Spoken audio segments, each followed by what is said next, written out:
Olá, bom dia, boa tarde, boa noite, meus amigos concurseiros de Pati do Alferes. Eu sou a professora Joana e vou dar continuidade aqui às nossas aulas, de aspectos históricos e geográficos da cidade de Pati do Alferes, tá bom? Só rapidinho para você aí na tela os nossos contatos aí do Expresso Concurso, tá? Se você não nos segue lá no Instagram, vai lá, nos siga no Instagram, curta nossa página no Face. Tem um pessoal aí pedindo slides, das aulas. Esses slides vão ser preparados para ser disponibilizados através lá das nossas páginas, tá bom? Então, se você quiser ter acesso a esse material de apoio, nos acompanhe nas nossas redes sociais, que nos próximos dias aí nós vamos estar lá lançando esse material para auxiliar na sua revisão, ok? E o nosso grupo do Telegram, se você não faz parte, o link está aqui na descrição do vídeo. Lá você é informado em primeira mão toda vez que nós lançamos uma aula nova aqui no canal. Então, por exemplo, essa aula que você está assistindo, algumas pessoas que estão lá no Telegram da gente já recebeu no link, Já recebeu o link diretamente lá no Telegram e já acessou essa aula em primeira mão, tá bom? Gente, nós temos também um material para esse concurso, tá?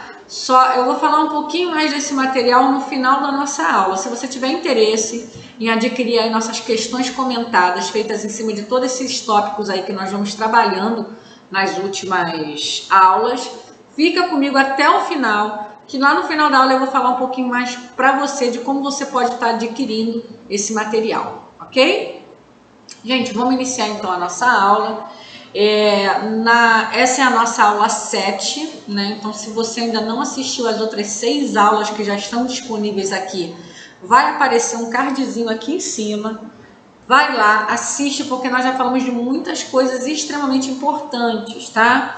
Para ficar claro, nós estamos seguindo, tá? Todo o conteúdo é embasado naquele documento, que a banca disponibilizou. A banca disponibilizou um documento com toda a parte de história de Pati do Alferes para servir de base para o seu estudo. Só que assim, é um documento de quase 100 páginas, Muita coisa, muitos conceitos. E o que eu estou fazendo? Eu estou sintetizando isso, trazendo isso de uma maneira simplificada, para você poder ir aí compreendendo, assimilando de uma maneira mais tranquila, tá? Aquele conteúdo.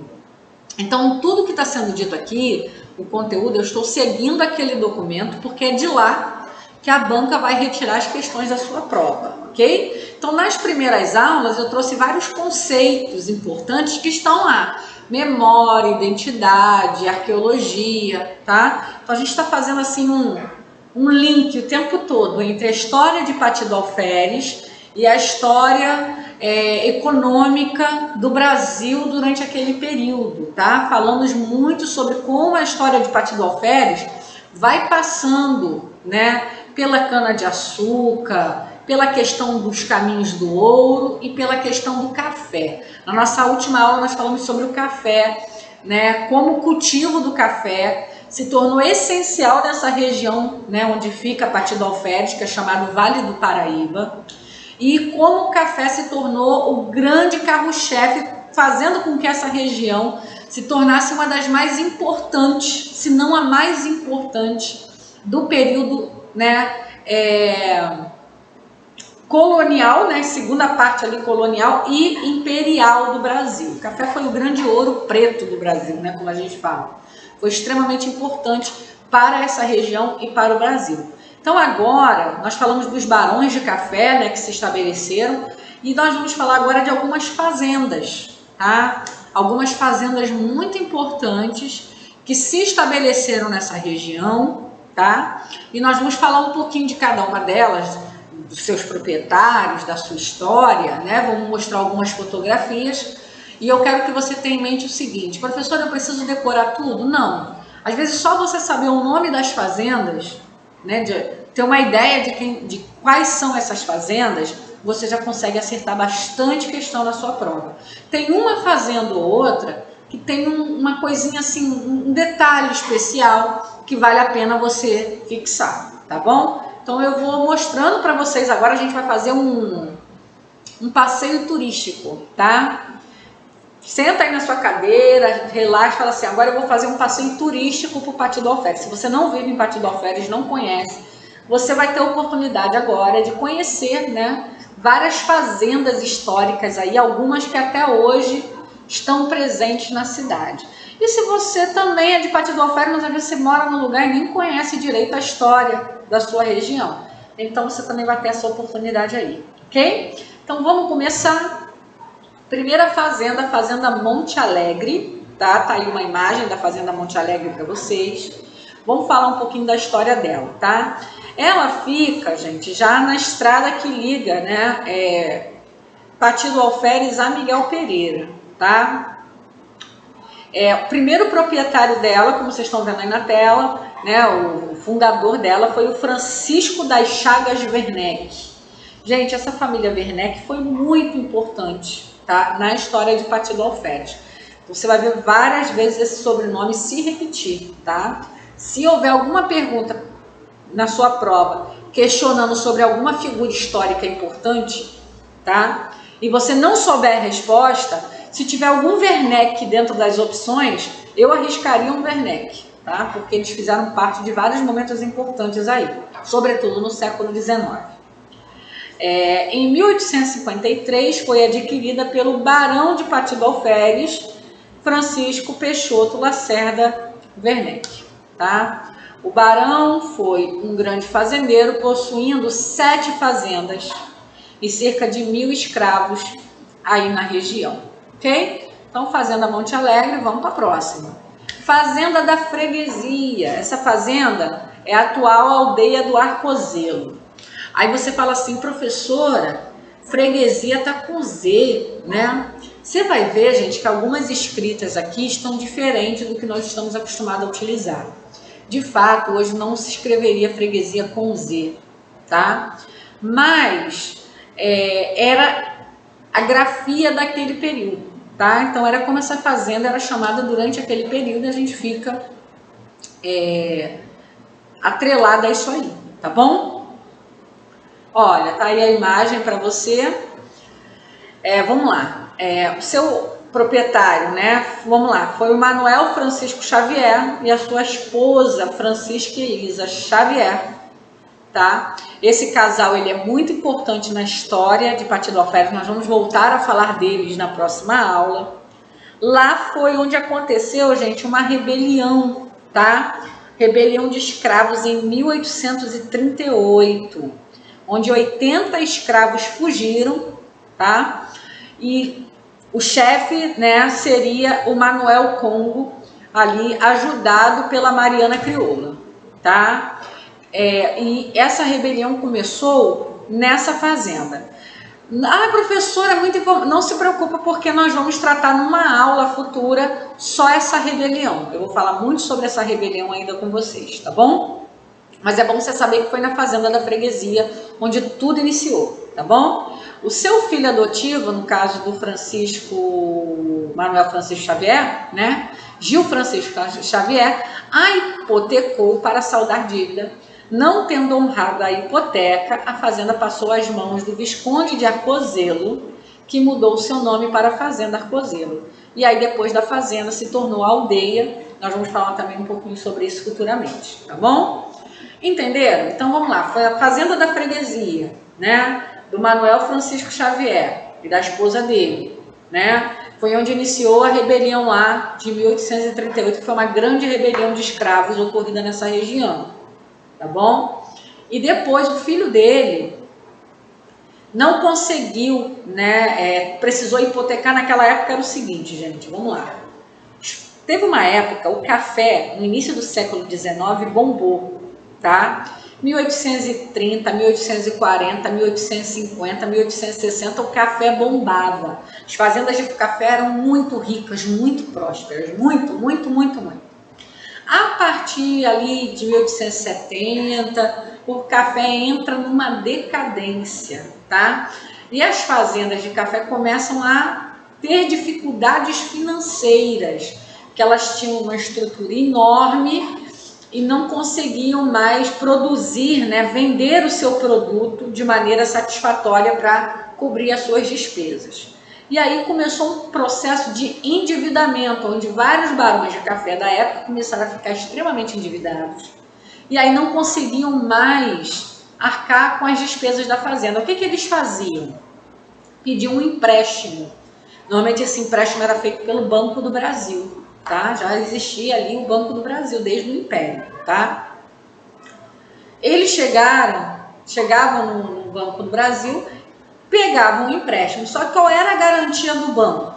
Se eles não conseguissem pagar o empréstimo, eles tinham que entregar a fazenda para o banco, tá? Então assim, ou eu te pago o que eu te devo, ou eu te dou a minha fazenda. Isso é hipoteca, né? Basicamente é isso.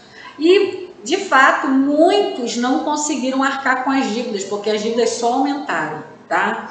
E aí precisaram entregar suas fazendas, e aí o banco pegava a fazenda e vendia para uma outra pessoa. Com o dinheiro da venda, o banco ia lá e quitava a dívida que ficou, tá? Então isso aconteceu com a fazenda da freguesia, por isso que depois ela vai se tornar a fazenda Arcoseiro, tá bom? Fazenda Ubá, tá a imagem para vocês, né? Uma construção um pouco mais simples. Ela era um engenho de açúcar, tá? Ela é bem antiga, tá? O fundador dela foi o senhor José Rodrigues da Cruz. Também foi residência, né, do Pereira de Almeida. E ela também serviu de hospedagem em 1816 a Auguste Saint-Clair, tá? Em sua primeira visita ao interior do Brasil. Auguste Saint-Clair, né, era um botânico francês muito famoso, enfim, que fez assim, marcou a história aí, né, das ciências naturais, e o fato dessa fazenda, né, ter hospedado ele dá a ela um certo prestígio, um certo destaque, tá bom? Em 1856, a fazenda foi visitada pelo francês Charles Ribeiro, né? Acho que é essa a pronúncia. Se você sabe francês, e devo ter feito aqui desculpa, tá? Mas é a maneira como eu consigo pronunciar. João Rodrigues se tornou mais tarde o Barão de Ubá, tá? Atualmente município de Vassouras, tá? Ok? Vamos lá, Fazenda Santana do Vale, olha a imagem para vocês. Situa-se, né, no Vale das Videiras, na estrada que liga Pati a Araras. Seu primeiro proprietário foi o Inácio de Souza Werneck. Olha a família Werneck aí de novo, né?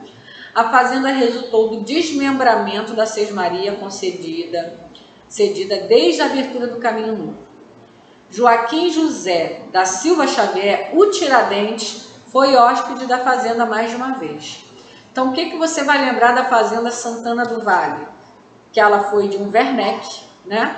E que ela hospedou, né, essa figura aí famosa que é o Tiradentes, tá bom? Fazenda do Pau Grande. Mais uma vez, gente, fala assim, professora, não é pão, né? Não, é pau, é com O no final, porque naquela época era assim a escrita, tá? Hoje seria com U, né? Tá aí para vocês a imagem da fazenda, uma fazenda lindíssima. É uma das fazendas de engenho mais antigas do Vale do Paraíba, ela é muito antiga, tá? Antonil faz menção à sua atuação como engenho, ou seja, ela foi um engenho. Foi visitada por Saint-Clair, né, o Auguste Saint-Clair, aquele cara tão famoso que ficou lá na fazenda de Ubá, também visitou essa fazenda em 1816. Foi transformada em fazenda de café, provavelmente depois da segunda década dos 800, ou seja, 1820 em diante, tá? Quando era de propriedade do Barão de Capivari e depois do seu filho, que foi o Visconde de Ubá. Ambos, Joaquim e Ribeiro Avelar, os dois, tanto o Barão de Capivari como o Visconde de Ubá, né, que eram os títulos que eles usavam, se chamavam Joaquim Ribeiro de Avelar, eles tinham o mesmo nome, tá? E esses caras, eles tinham várias fazendas, tá bom? Várias fazendas na região. Fazenda Boa Vista, vamos lá, tá? A imagem para vocês. Ela foi uma sesmaria concedida, né, lá em 1751. Gente, se você não sabe o que são as sesmarias, né, eu vou dar uma pausa agora para poder explicar, ok? No período que o Brasil começou a ser colonizado, o Brasil era muito grande para muito pouco português colonizado, né? Você vai ver o território de Portugal, faz esse exercício, puxa no mapa de Portugal, dá uma olhada no tamanho de Portugal e compara o tamanho de Portugal ao tamanho do Brasil, tá? Portugal é muito pequeno, muito pequeno.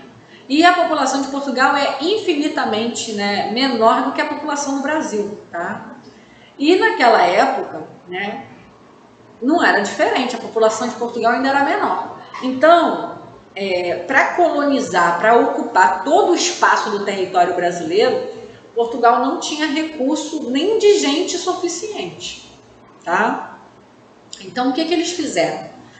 O rei mandou dividir o Brasil em faixas de terra, o Brasil foi todo dividido, todo marcado, e cada faixa de terra foi dada para um fidalgo, para um nobre português, para uma pessoa de prestígio em Portugal, que quisesse investir nessas terras, que quisesse vir, montar lá, e ele teria domínio, né, sobre as terras que ele cultivasse, sobre as terras que ele... Então, ele poderia vir, e as terras que ele ocupasse e cultivasse seriam de propriedade dele, e ele teria total autoridade sobre esse lugar, ele faria as leis desse lugar, né? Seria um dono desse lugar, somente tendo que pagar impostos à coroa portuguesa. E esses caras receberam essas faixas de terra, mas são faixas de terras imensas. Então, o que eles fizeram? Uma parte eles usaram para eles, e a outra parte que sobrou, que eles não tinham como utilizar, eles dividiram e deram para outras pessoas. Esses pedaços menores que foram dados para as outras pessoas foi chamado de sesmaria, tá bom? Então, essa fazenda Boa Vista, ela era uma sesmaria, ela era um pedaço de terra que algum chefe de capitania não pôde aproveitar, então presenteou para alguém. No caso aí, Domingos Gonçalves e José Alves foram os dois que receberam esse pedaço de terra aí para cuidar, essa sesmaria, tá bom? Proveniente da freguesia de Nossa Senhora do Pilar de Iguaçu, foi adquirida por Manuel de Azevedo e passou, né, para o seu filho, enfim. A fazenda pertenceu também a Luiz Moraes França, ao seu filho Severino José França. E aí aconteceu com essa fazenda o que aconteceu com muitas fazendas nessa região, tá? Ela foi hipotecada para o Banco do Brasil, e aí o cara não conseguiu, e aí foi vendida para o Felipe José Dutra, tá? Ele ficou com a fazenda até 1895, quando ele vendeu para o doutor Paulo César de Castro, tá bom? Então lembra que a fazenda Boa Vista, ela era uma sesmaria, né? Que ela também passou pelo processo de hipoteca e mudou de mãos muitas vezes, tá bom? Vamos lá. Fazenda do governo, gente, essa nós não temos foto dela, tá? Ela se organizou também como uma sesmaria, era do Francisco Gomes Ribeiro, tá?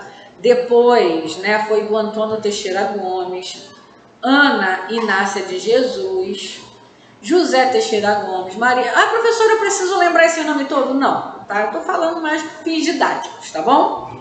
Depois, em 1810, José Dutra do Espírito Santo comprou essa fazenda, tá?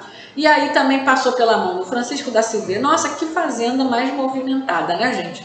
Venâncio Silveira Duarte e João Dias Baltazar. O que acontece com essa fazenda? Em 1943, foi vendida ao senhor Andor Bocor, né? Que loteou a área, colocou luz e fez muitas benfeitorias. Então essa fazenda foi loteada. Por isso que talvez a gente não tenha fotos dela, provavelmente ela foi desfeita, né? Mas ela foi loteada, ela se transformou ali em várias residências, ok? Fazenda da Piedade, que é a atual Santa Cecília, tá? Vamos falar um pouquinho dessa fazenda, tem uma imagem dela aí, se não me engano, dos anos 70. A primeira moradia desta fazenda foi construída à margem direita do Ribeirão de Santana, por Manuel de Azevedo Matos. A segunda, à margem esquerda, né, do mesmo Ribeirão, também foi construída por ele. Em 1780, ok? Até 1891, a Fazenda da Piedade ficou com a família Werneck. Olha a família Werneck de novo, né? O Major Luiz Werneck Teixeira de Castro, filho do Visconde, né, Arcuzelo, a vendeu para o coronel Joaquim Ribeiro de Avelar, atualmente município de Miguel Pereira, ok? Então tá aí para vocês. Essa fazenda aqui também passou pela mão dos Wernecks, né? Depois terminou lá na mão dos Avelar, tá bom? Vamos fazer uma questãozinha então de fixação, gente? É isso daí. Essas são as fazendas, tá? Que foram lá colocadas no documento. Então pode ser que a banca venha pedir alguma coisa, tá? Vamos fazer uma questãozinha bem básica do que eu acho que a banca poderia pedir na sua prova. Essa questão faz parte do nosso material de 56 questões comentadas de história de Partido Alferes, ok? Vamos lá. Com o advento dos barões do café, durante o século XIX, ganharam destaque na região as grandes fazendas dedicadas ao seu cultivo, no caso ao cultivo do café. Entre elas não se encontram. Então, gente, entre as opções aí vai ter uma fazenda que não faz parte, tá, das fazendas desse período. O que eu quero que você faça? Dá uma pausa agora, tenta resolver sozinho para ver se você guardou, né, as informações, e depois eu venho fazendo a correção para vocês, tá bom? 1, 2, 3. Então vamos lá, tá? Vou corrigir essa questão, gente. Vamos lá. Fazenda do governo e fazenda do conselheiro. Já sei que essa é a minha resposta, né? Por quê? Porque não tem fazenda do conselheiro, tem fazenda do governo, mas não tem fazenda do conselheiro, ok? Isso é uma invenção. Então, para mim, como eu quero aquela que não, né, que não se encontram, é a letra A, ok? Mas, né, vamos dar uma olhada aí nas outras. Ó, Fazenda Monte Alegre, Fazenda da Freguesia, faz parte da história. Fazenda Ubá, Fazenda Santana do Vale, Fazenda do Pau Grande, Fazenda Boa Vista, tá bom? Então, todas essas fazendas que eu falei, né, acabou de ser dito na nossa aula história, um pouquinho da história delas, elas fazem parte desse contexto aí dos barões de café no Vale do Paraíba, tá? A única fazenda que aí não existe, é fictícia, é a Fazenda do Conselheiro, que tornou a opção A errada, tá bom? Entenderam? Eu acho que a banca vai vir nesse nível, tá? Ou talvez vai perguntar assim, uma peculiaridade, mas uma coisa assim mais genérica. Eu não acho que a banca vai pedir datas, pedir nomes, eu acho muito pouco provável, ok? Pessoal, deixa eu falar para vocês aí então das nossas questõezinhas. Nós fizemos 56 comentadas de conhecimentos gerais, veio com a parte de história, de geografia de Partido Alferes. Esse material está custando apenas R$15, está um valor muito acessível. Todo o conteúdo dessas aulas, eu mostrei para você uma das nossas questões, gente, mas são várias questões como essas, todas comentadas, para você fixar o conteúdo. Todas essas questões foram elaboradas em cima desse documento, né, de quase 100 páginas aí, que a banca disponibilizou, né, como base de estudo para a prova. Então tá tudo muito bem contextualizado, muito bem amarrado. Tem a parte de geografia, tirada lá do IBGE. Então assim, é um material muito confiável, muito bacana, que vai te ajudar aí na sua preparação, tá bom? Você pode adquirir no nosso site, expressoconcurso.com.br, tá? Lá você vai poder adquirir no cartão de crédito. Na mesma hora você vai poder baixar o material e começar a estudar, ok? Ou se você preferir, né, nós temos o link, tá aparecendo do PagSeguro, tem um link aqui na descrição do vídeo. Você vai lá no PagSeguro, gera o boleto, paga, confirmou o pagamento, nós enviamos o material para o seu e-mail, tá bom? E ainda, gente, tem a opção aí do nosso Zap, que está aparecendo na tela. Você fala com o professor Magno, ele vai te passar nossas opções bancárias, você vai lá, faz a transferência ou faz um depósito, manda para a gente o comprovante e nós enviamos o material para o seu e-mail, tá bom? Então, assim, várias maneiras aí de você estar adquirindo esse material, que eu tenho certeza que vai te ajudar bastante, ok? Pessoal, ficamos por aqui, né? Não esqueça de se inscrever, ativa o sininho, tem mais aulas vindo aí, né? Nós vamos completar aí essa parte de história de Partido Alferes e você vai chegar na tua prova aí fera, nesse tópico aí você não vai perder questão, tá bom? Um beijo, fica com Deus, estuda que a vida muda.